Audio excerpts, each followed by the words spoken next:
And I think it's important to understand this concept here before we start talking about all of these attacks and how to counter those attacks. It's important to understand the concept here. See, if you look at our relationship with Allah, for most of the people, their relationship with Allah subhanahu wa ta'ala is based on fear. If you do not pray, Allah is going to burn you. That's what we tell our children too.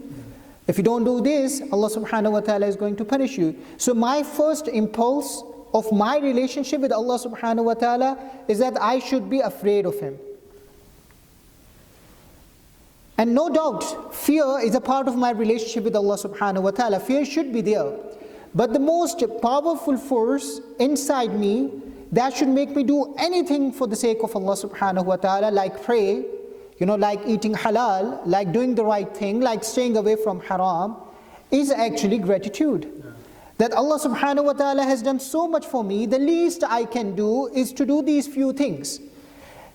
But if Shaitan can get rid of that feeling of shukr, if Shaitan can get rid of that feeling of gratitude, even if I am obeying Allah subhanahu wa ta'ala, my heart is missing something. It's never going to have what it really takes to be able to carry on obeying Allah subhanahu wa ta'ala. It is out of a sense of gratitude that we are in obedience to Allah subhanahu wa ta'ala, which is why in Surah Al-Fatiha that you and I read 5 times a day.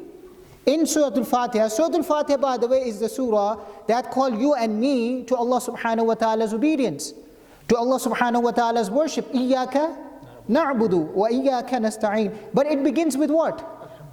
It begins with Alhamdulillah. It begins with the gratitude, and then we get to the worship of Allah. Then we get to the obedience of Allah subhanahu wa ta'ala, because it is that sense of appreciation of Allah, it is that hamd of Allah subhanahu wa ta'ala that drives me and you more than anything else.